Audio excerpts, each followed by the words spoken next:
Joe Biden has a very not good interview with ABC on Good Morning America. King Gavin is desperately trying to push things that may be unpopular off until after the recall. Washington instated some really interesting vaccine mandates, and unfortunately, we're probably going to have to call for some resignations regarding the Afghanistan debacle. Thanks so much for tuning in. All of that on the way. This is the Jobob Show. It starts right about now. 3, 2, 1. Here we go!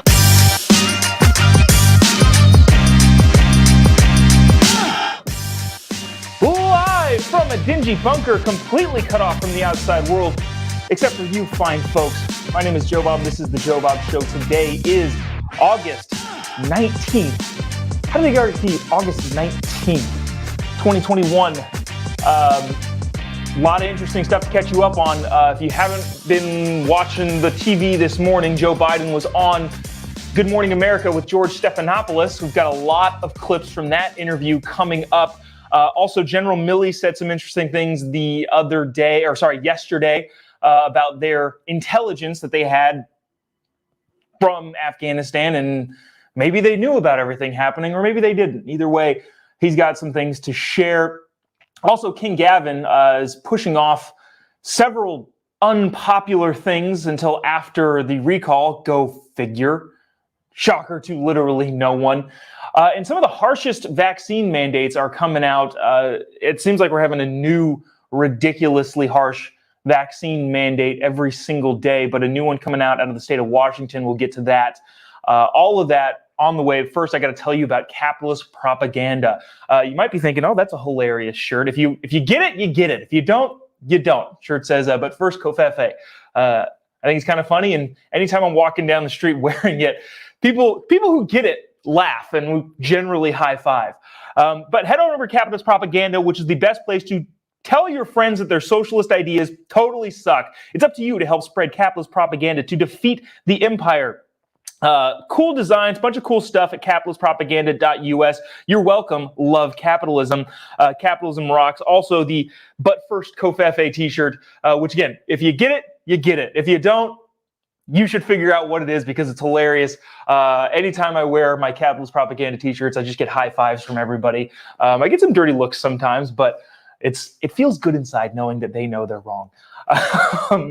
But head on over to capitalist propaganda to get the favorite gear to tell your friends that their socialist ideas totally sucks. Capitalistpropaganda.us. So the first thing I want to get into is this crazy mandate coming out of the state of Washington. We've talked about vaccine mandates before.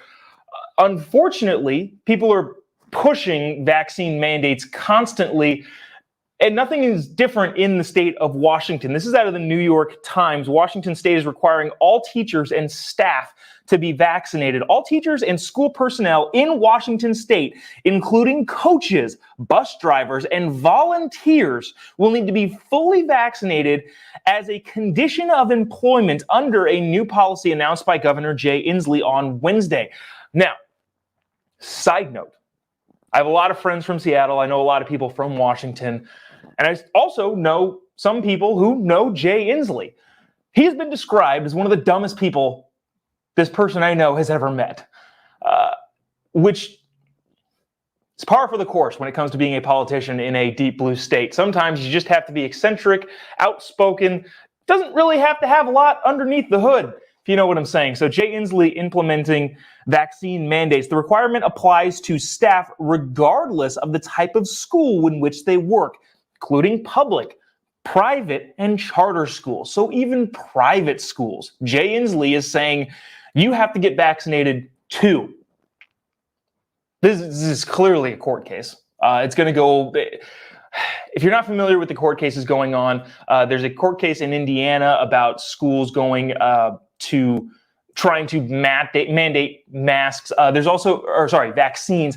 There's also a really old Supreme Court case. We talked about this with Judge Steve Bailey, retired Judge Steve Bailey, Jacobson versus Massachusetts, I believe, which is old case law that was instituted before personal rights and freedoms case law. Steve Bailey said this is old case law. The Supreme Court has to retake it up, and that's working its way through the court system. But this is no different. This is going to have to go through the court system as well, because how can you mandate? There's a little bit more of understanding of public works. I think it's crazy, but there's an understanding there. But mandating private schools to do what you want, you have nothing to do with private schools, Jay Inslee, or anybody trying to force anything down the private sector's throat. You have no control over private schools. Unless they're doing something illegal, explicitly illegal, you have no jurisdiction over how the private schools run their school. The policy is the strictest vaccine mandate imposed to date by any state for teachers other than staff and other staff members in schools, allowing for only a few exceptions. School staff must be vaccinated by October 18th or face dismissal. So if you're not vaccinated by October 18th in the Washington school system, regardless, you could be the nighttime janitor who cleans up classrooms after everybody's gone home. You don't see a single person your entire shift. You have to be vaccinated because Jay Inslee says so. No, there's no reason behind this. We've talked about this number of times. There's no reason to mandate vaccines. If you want more on that, we're not going to go into great detail right now, but you can go check out the vaccine mandate episode on Daily Caller, which is the show I do. Quality Control, which is the show I do with Daily Caller. We covered why vaccine mandates, according to CDC numbers, are not necessary and just an infringement on your human rights or your rights as an American citizen. But again, we won't go into that a ton. But if you're not if you have anything to do with the school, if you're the crossing guard spending an entire day outside in a mask because that's required, or if you're the nighttime janitor, you have to be vaccinated. You won't see anybody during your entire shift. You don't run into students. You don't see teachers. You don't talk to the administration really ever. You also have to be vaccinated at a private school too. Beyond me. Jay Inslee said, we're well past the point where testing is enough to keep people safe. This is also just irritating to me because, not to go on an entirely different thing, keeping people safe, that's their own business. If you want to be safe, go get the vaccine. It has a super high effectiveness rate, according to everybody. If you want to go get the vaccine, go for it. You can protect yourself.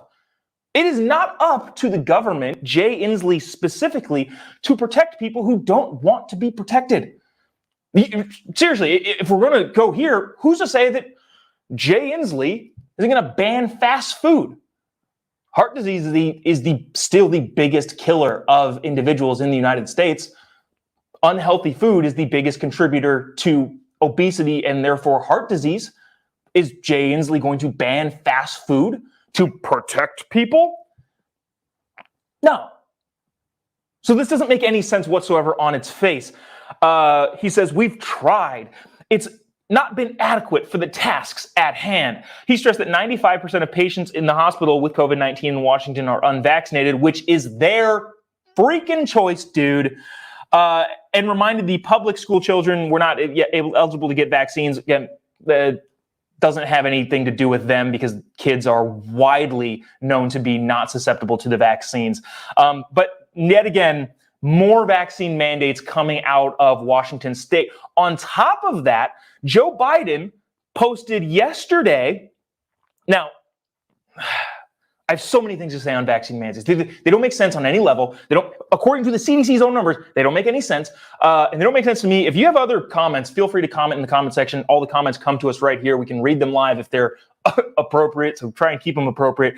But if you have comments, suggestions, things that I'm missing, let me know. I'm more than willing to hear them. If you don't agree with me, that's fine too. Send me a comment. We'll hash it out. Maybe I'm wrong. But according to everything that I've read, and again, we outline this in detail on Quality Control over on Daily Caller. Go watch that episode. Easy to find. It's called Vaccine Mandates. If I'm missing something, let me know. I'm happy to have dissenting opinions. I'm not a lefty journalist that says no one should disagree with me. If you disagree with that, I'm wide open to it. So leave your comment in the comment section. Joe Biden said this yesterday. I've already outlined vaccine requirements that will reach millions of Americans today. I'm announcing a new step. If you work in a nursing home and serve Medicare and Medicaid enrollees, you will also be required to get vaccinated. So now vaccine mandates are coming out of the White House and President Joe Biden. Now, let's not forget, White House staff and employees are not required to get vaccinated, but he's trying to make you get vaccinated if you work in a nursing home and serve Medicaid or Medicare patients. I then went and tweeted this back at him. Vaccine rates are lowest among blacks and minorities. If that remains, President Biden's mandate will effectively force the firing of the very people his party claims to stand up for and will cause systematic racism. Look, this is just the reality of the situation. Black people, minorities, Hispanic people are just at a lower vaccine rate. That's just a reality. And they're not any more willing due to mandates. Or at least that remains to be seen. I know several people who just aren't going to get it. Because one, they don't trust the FDA or the CDC. And why would they? The CDC has been wrong about pretty much everything at every step. Or if they aren't wrong, have lied to us to protect us. CC Anthony Fauci talking about masks at the beginning and also quelling the lab leak theory. Can't forget any of that. So it's understandable why people are hesitant to get the vaccine, especially the minority community who's been lied to constantly. Big government bureaucracies lie to the minority community all the time, saying that we're helping. Everything we're doing is to help you. And lo and behold, income rates, salary averages continue to go down among minorities every time the government wants to help or tries to help. If you haven't, go read a book called Please Stop Helping Us. I believe it's by Shelby Steele. Don't quote me on that, but it's called Please Stop Helping Us. Basically outlines every time the government tries to help minorities, it ends up making the situation far worse for them, statistically. And now Joe Biden is instituting vaccine mandates for people in hospitals or who work at Medicare enrollee facilities to get vaccinated. Now, again, but aside from the fact that vaccine mandates are insane and don't make any sense on any level, the minority community that isn't going to get the vaccine, he's just going to fire them. How is that helping the minority community at all, Mr. Biden? I don't know. I know several people in my own family who are just, I don't need the vaccine. I'm 25 years old. I'm not talking about myself. But I have cousins who are, I'm 25 years old. I'm in great health. I've had COVID already. Why do I need it? They're not going to get it. They're skeptical because everything that comes out of the CDC is worth being skeptical about. We've been lied to so many times, we can't help but be skeptical about things. And I don't blame people for being skeptical. I'm not an anti-vaxxer by any means. If you want it, go get it. But don't force other people to get it. And if you're going to force other people to get it, know what you're doing. You're going to eliminate jobs and fire minority people who are refusing to get the vaccine or who just don't feel like they need it. You're going to fire minorities who just don't feel like they need the vaccine. Hashtag stop liberal racism. That's really all I got to say about that. Other news, General Mark Milley. If you remember General Mark Milley, he was the general that talked about wanting to understand white rage. It's kind of a silly segue. He was being questioned in front of Congress, and one of your woker congresswomen said, "General Milley, I'd like to give you the floor to talk about critical race theory." And he said, "Wow, yeah, I've read up on critical race theory," and then continued on to give an answer that proved that he hadn't at all. But I've heard this from good authority. The higher you go up in the military, and again, I don't know this, I wasn't part of the military, but I've got friends that are fairly high up in the military who tell me that this is pretty much accurate. As you move up in the military, it becomes less of a soldier job and more of a politician job. Mark Milley is about the highest you can go. General Milley is the chair of the Joint Chiefs of Staff. And if you remember, he was the one saying he wants to understand white rage and all of that stuff. And he came out yesterday and said this. This is a clip from, again, General Mark Milley, CRT enthusiast. However, the time frame of a rapid collapse that was widely estimated and ranged from weeks to months and even years following our departure. There was nothing that I or anyone else saw that indicated a collapse of this army and this government in 11. Ooh, in 11 days. Sorry, cut that clip off a little bit early. So here's the thing, Mr. Milley. Either you didn't know that this was going to happen, this kind of debacle was going to happen. You had no idea that this was going to happen. In which case, there's just incompetence. People resign out of incompetence. I can't do the job. I made a huge mistake. So we should resign due to incompetence because they didn't know, or they're lying about it. In which case, you should also resign. So, nobody is going to resign because of this. Nobody's going to get fired. And that's not to say I don't want that to happen. I just think, where's the evidence that that's going to happen? Governments mess up all the time, and nobody pays a price for it, ever. So let's listen to what he said just one time really quick. Following our departure, there was nothing that I or anyone else saw that indicated a collapse of this army and this government in 11 days. There was nothing that he saw that indicated a collapse of the army and the government in 11 days. First things first, it wasn't 11 days. The fact that he's saying 11 days apparently either means, again, he's lying about it or doesn't know. Both are bad things, either incompetence or deceit. Neither one is a good option. But this has been going on for months. Richard Engel, who's been reporting on Afghanistan, who's been in Afghanistan and has been in Kabul reporting on what's going on in Kabul, has been heated about this, saying, who didn't see this coming? Who didn't see a total collapse of the Afghan government coming? Because you had to have had your head in the sand to not understand that the Taliban were going to overrun the country. Maybe it wasn't as quick as you thought, but General Milley is saying we had no idea. Again, either total incompetence, in which case you shouldn't be in that job, or two, you're lying about it, in which case you shouldn't be in that job. And as far as the whole CRT thing goes, if General Milley spent 10 minutes reading about critical race theory, in my opinion, that's too many minutes. Could have been focused on the Afghan pullout. Just what I think. As far as cohesion mechanisms go, it seems like the military is the one place where nothing but meritocracy matters. If your brother or sister next to you has your back, doesn't matter what race they are, doesn't matter what religion they are, doesn't matter what political party they are. That the only thing that matters is that they're going to be loyal to the cause and have your back. Yet, if General Mark Milley spends even 1 minute reading about critical race theory that could have been spent towards the Afghan withdrawal, I would say that's probably too much.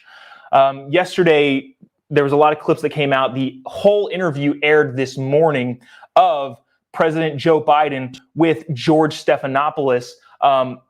Just to let you know, there's a lot of this. There's quite a bit of clips, but we couldn't really cut it down to where there's just a lot. We're going to play a lot of the clips here and listen to Joe Biden talk to George Stephanopoulos.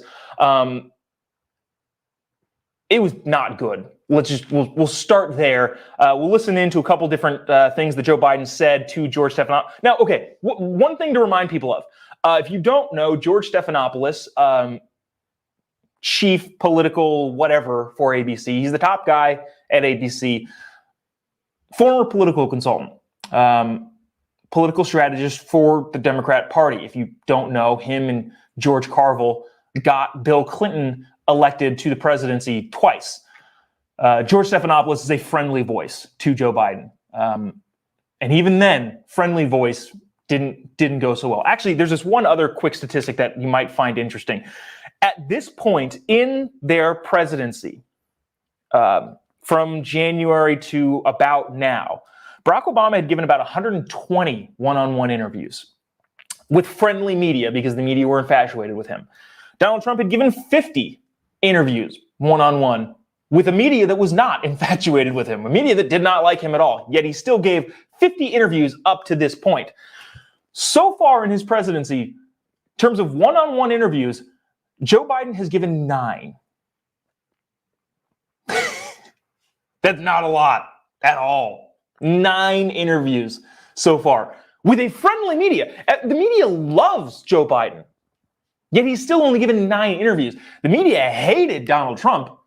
He's given 5 times more interviews than a president who the media is just fawning over constantly. Not right now because of how massive this Afghanistan mistake is, but before this, the media would just fall over when the exalted Joe Biden, back to normalcy, would come on the screen.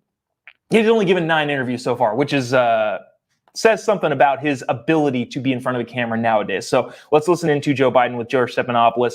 Apologize if some of this gets a little bit long, but and I'll try not to cut off anything in between, except for when we have planned to give some commentary. But here we go. July, you said a Taliban takeover was highly unlikely. Was the intelligence wrong, or did you downplay it? There was no consensus. If you go back and look at the intelligence reports, they said that it was more likely to be sometime by the end of the year. You didn't put a timeline out when you said it was highly unlikely. You just said flat out it's highly unlikely the Taliban would take over. Yeah. Well, the question was whether or not the idea that the Taliban would take over was premised on the notion that somehow the 300,000 troops we had trained and equipped was going to just collapse. They were going to give up. I don't think anybody anticipated that. Senator McConnell said it was predictable the Taliban was going to take over. Well, by the end of the year, it said that that was a real possibility. But no one said it was going to take over then when it was being asked. So Joe Biden, it's again either proving the incompetence there or just lying about it, saying nobody knew that it was going to happen this fast. And George Stephanopoulos, again, who is a friendly interviewer, says, well, Mitch McConnell said it was, and Joe Biden, no, he said by the end of the year. We had no idea. Let's continue with that interview. Flat out, it's highly. The 300,000 troops. So no one told your military advisors did not tell you, no, we should just keep 2,500 troops. It's been a stable situation for the last several years. We can do that. We can continue to do that. No one said that to me that I can recall. So Joe Biden says that nobody said anything to him that he can recall. Yet, on, I believe it was Tuesday, we played a clip from a guy named Matt Zellers, who has been enthusiastic, saying he's been, since they got into office, he's been trying to tell the Biden administration, this is inevitable. This is going to happen. There's nothing we can do about it. We should do something right now to try to stem the problem that is coming down the road, and we're driving at it full speed, 100%. But Joe Biden says, no, we didn't know anything about it. No way of knowing. Let's continue to listen. There was no good time to leave. But if there's no good time, if you know you're going to have to leave eventually, why not have everything in place to make sure Americans to get out, to make sure our Afghan allies get out, so we don't have these chaotic scenes in Kabul? Number one, as you know, the intelligence community did not say back in June or July that, in fact, this was going to collapse like it did. Number one. They thought the Taliban would take over, but not this quickly. But not this quickly, not even They close. did, though. But Richard Engel did. He did say that. He said it's crazy. Maybe we'll pull up the Richard Engel clip. But Richard Engel was saying earlier in the week that everybody knew. We all knew. And that comes back to the point of Mark Milley saying we had no idea. The chairman of the Joint Chiefs of Staff, as well as the president, are saying we have no idea. How could we have known? While literally everybody is saying, what are you talking about? How was our intelligence this bad? Again, either it's incompetence or deceit. One of the two. Neither one is good. Now, granted, it took 2 days to take control of the airport. We have control of the airport now. Still a lot of pandemonium outside the airport. Well, there is, but look, but no one's being killed right now. God forgive me if I'm wrong about that, but no one's being killed right now. We got 1,000, some like 1,200 out yesterday, a couple thousand a day, and it's increasing. We're going to get those people out. Joe Biden, again, saying that we're going to get these people out.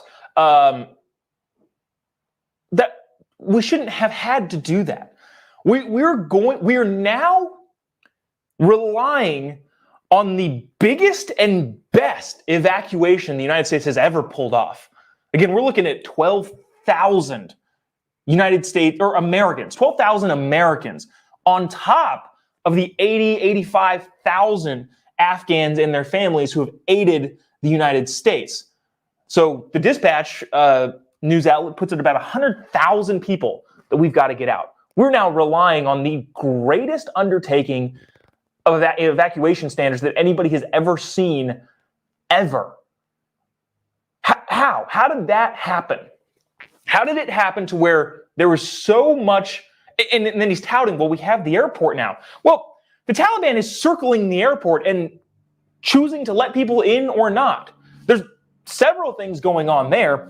One, the United States, yes, I guess has control of the airport, but we don't have the firepower to start pushing out of the airport. Currently, the Taliban has it circled and is creating blockades and checkpoints for people to get through. Couple things going on. It's not easy to get to the airport. The New York Times was reporting yesterday that flights are leaving half empty or with a ton of empty seats. Yeah, they're getting people out, but they could be getting way more out had the Taliban not surrounded the airport.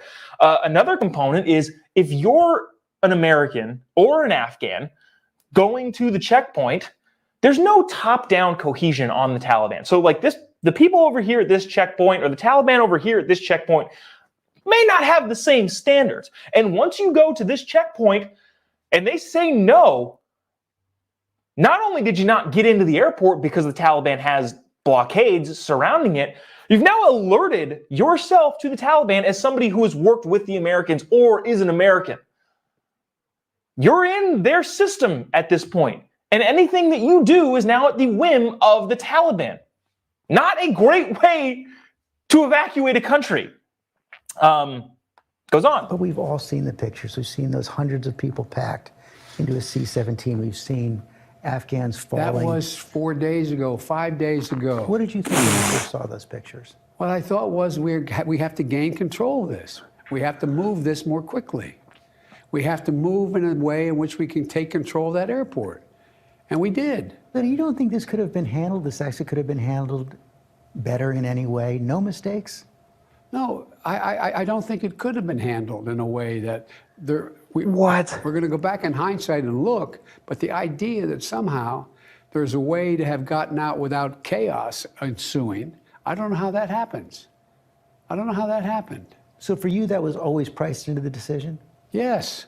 Now, exactly what happened I was not priced in, but I knew that they're going to have an enormous. Look, one of the things we didn't know is what the Taliban would do in terms of trying to keep people from getting out. Holy cow. So George Stephanopoulos, again, friendly interviewer to the president, says, you priced this into the situation? Joe Biden says, well, of course not this bad, but still, like he's saying that there was some sort of this level of craziness priced into leaving Afghanistan. Not to mention at the beginning of this, the beginning of that clip, if you remember, George Stephanopoulos says, we've all seen the airplanes with hundreds of people in them. And Joe Biden said, that was 5 days ago. As if that makes it okay. Not to mention, he's wrong. That was 2 days ago, dude. That was 5 or 6 days ago. First of all, no, it wasn't. Second, are we just dismissing the fact that that's an incredible scene to be unfolding in a place that is hostile to the United States, watching hundreds of people pile onto a plane? There was a clip Geez, I should have got it.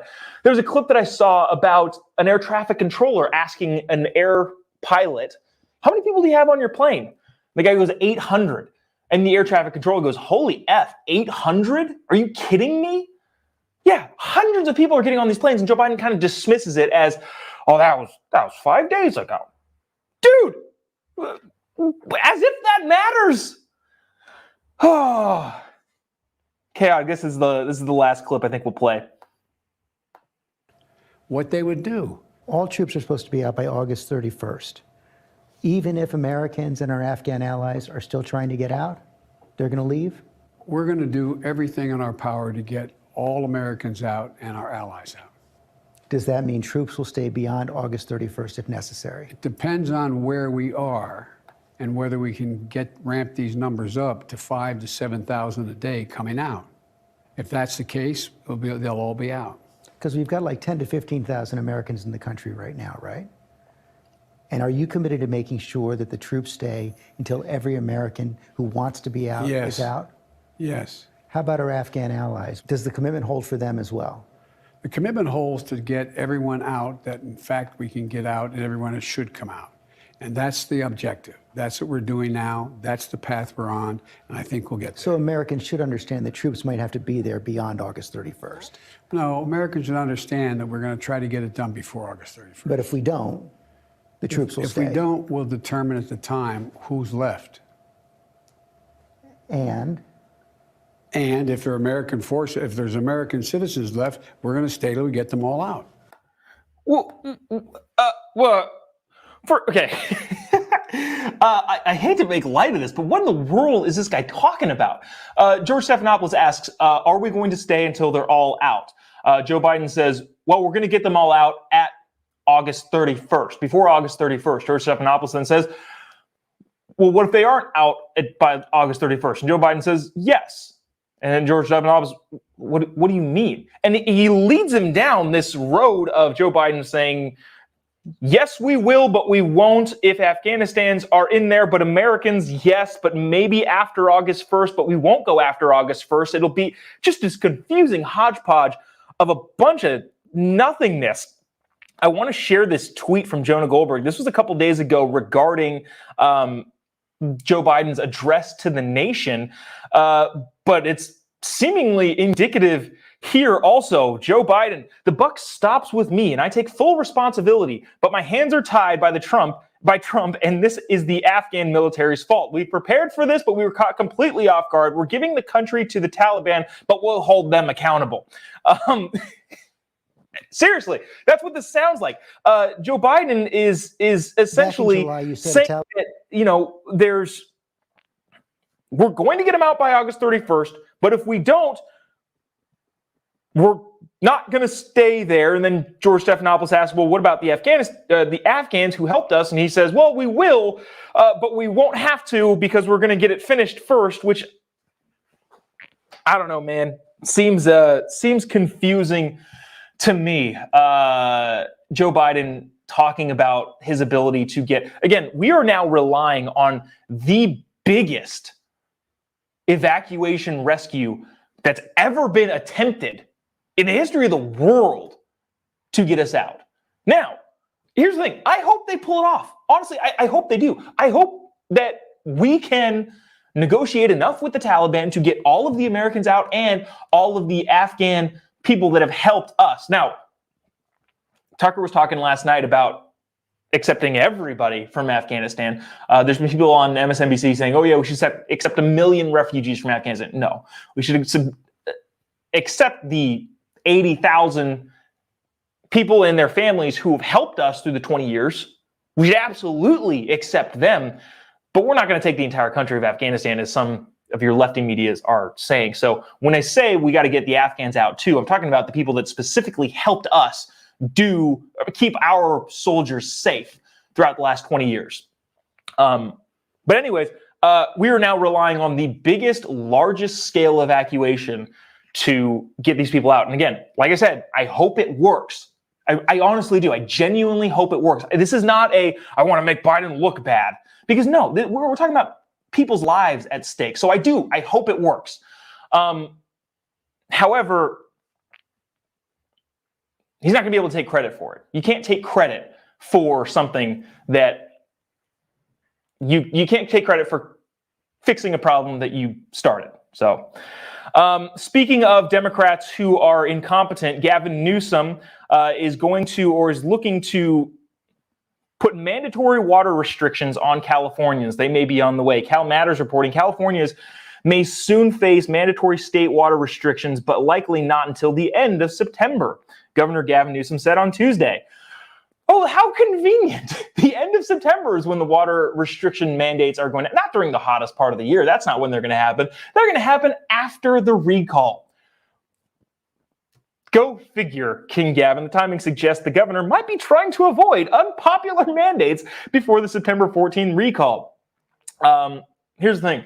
The water storage issue in California, if you're not from California, California has tons of money. We have, not unlimited, but we have tons of thriving businesses that pay a lot in taxes. Yet for some reason, all of it's wasted on crony capitalism that pays off unions so that they can, in return, vote for Democrats. And none of it is spent on things that we need, like water storage.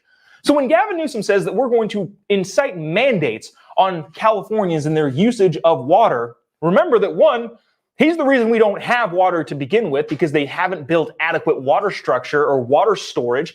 And two, he's doing it after the recall. Go figure, King Gavin, trying to stay in office. And the second he stays in office, he's going to clamp down even harder, because that's what King Gavin does. Praise be, Your Highness. Thank you so much for protecting us. As we wrap up, a couple quick headlines that are kind of interesting. The military saying we don't have the capability to get people out of Kabul that are not in Kabul. You got to get to the airport, which is a crazy way of doing things. WHO came out and said it's immoral to start boosters for vaccine shots in the United States. If you haven't, yesterday the CDC said boosters are now available for people in the United States. The WHO said this is immoral. This is coming from the moral people at the WHO that completely crushed the lab leak truth that happened out of China, completely aided China in covering up this entire thing. They're saying we are immoral for giving people booster shots. I don't care. Last quick thing, Hunter Biden. Nobody's talking about the fact that Hunter Biden was telling a stripper while high on cocaine that he has a laptop out there that could be used to blackmail him. Remember that happened last week and nobody's talking about it? Maybe we'll talk about it on Quality Control this week on the Daily Caller. So, we covered a lot. If you didn't get to all of it, go check out the podcast. We're on Apple Podcasts, Spotify. Watch it on YouTube, rewatch on Facebook, share with your friends. Thanks so much for watching the Jobob Show. If you haven't checked out Quality Control over on Daily Caller, do so. We've got a lot of great episodes. We do a deep dive every week into the biggest political stories or cultural stories of the day. We will be back here tomorrow. Maybe we'll go more into the WHO nonsense that came out of there. But if you haven't been able to watch everything, go check it out on the podcast. Send it to your friends. Help spread capitalist propaganda, capitalistpropaganda.us. Last quick plug for them. And thanks so much for tuning in. We had a interesting filled show. I can't imagine tomorrow's going to be any different. Thanks for watching. My name is Jobob. This is the Jobob Show. God bless America.